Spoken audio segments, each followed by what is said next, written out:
ओम शांति। आज 4 मार्च 2025 की ईश्वरीय महावाक्य है। आज की मुरली का सार है, मीठी बच्ची, जिन्होंने शुरू से भक्ति की है, 84 जन्म लिए हैं, वह तुम्हारे ज्ञान को बड़ी रुचि से सुनेंगे, इशारे से समझ जाएंगे। प्रश्न: देवी देवता घराने के नजदीक वाली आत्मा है या दूर वाली, उसकी परख क्या होगी? उत्तर: जो तुम्हारे देवता घराने की आत्माएं होंगी, उन्हें ज्ञान की सब बातें सुनते ही जज जाएगी, वह मूझेंगे नहीं। जितना बहुत भक्ति की होगी, उतना जास्ती सुनने की कोशिश करेंगे। तो बच्चों को नब्ज देखकर सेवा करनी चाहिए। आज की मुरली से मुख्य पॉइंट: बाबा कहते, इस बाबा अर्थात ब्रह्मा बाबा ने सबसे नंबर 1 भक्ति की है ना। कम भक्ति की होगी तो फल भी कम मिलेगा। यह सब समझने की बातें हैं। मोटी बुद्धि वाले धारणा कर नहीं सकेंगे। अगला, बाबा कहते, बाप आकर सबको पवित्र बनाए ले जाते हैं। पावन बना तो फिर पति दुनिया में नहीं रह सकते। पवित्र आत्माएं चली जाएंगी मुक्ति में, फिर जीवन मुक्ति में आएंगी। बाप भी कहते हैं, मैं कल्प कल्प कल्प के संगम युग आता हूँ। इनको कहा जाता है कल्याणकारी संगम युग। और कोई युग कल्याणकारी नहीं है। सतयुग और त्रेता के संगम का कोई महत्व नहीं। अगला, बाबा कहते, अभी तुम बच्चे समझते हो तुमको सुख शांति दोनों मिलते हैं।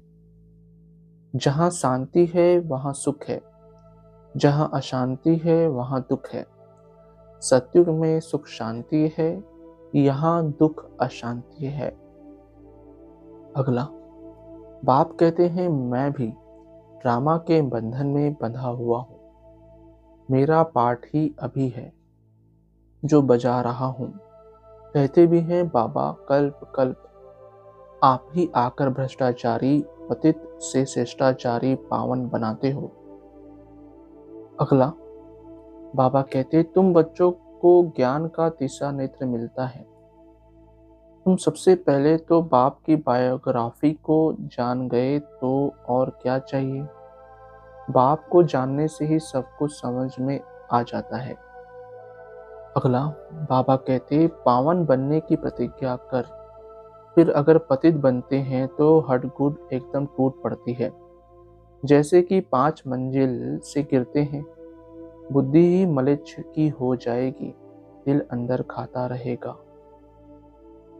धारणा के लिए मुख्य सार: पहला, इस ड्रामा को यथार्थ रीति समझ माया के बंधनों से मुक्त होना है।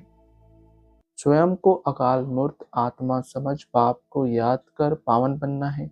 दूसरा, सच्चा सच्चा पैगंबर और मैसेंजर बन सबको शांति धाम सुख धाम का रास्ता बताना है।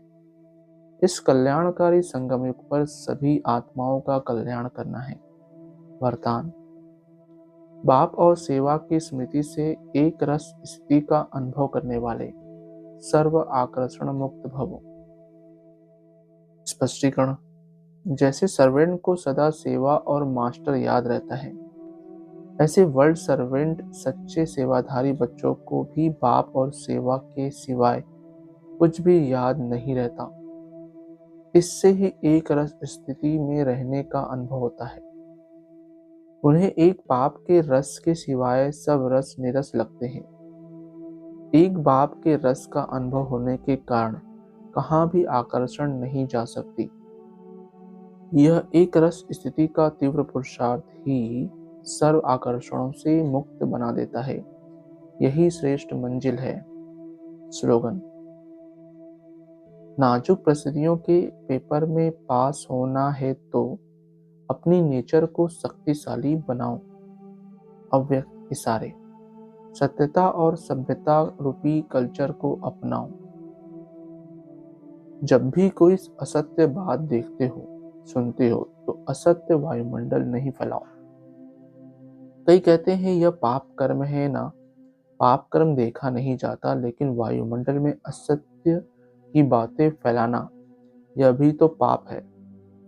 लौकिक परिवार में भी अगर कोई ऐसी बात देखी व सुनी जाती है तो उसे फैलाया नहीं जाता, कान में सुना और दिल में छिपाया।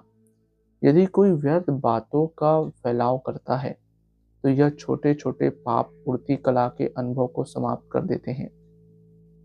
इसलिए इस कर्मों की गहन गति को समझकर यथार्थ रूप में सत्यता की शक्ति धारण करो। अच्छा, ओम शांति मीठे बाप दादा। ओम शांति सर्वस्व ब्राह्मण परिवार। ओम शांति।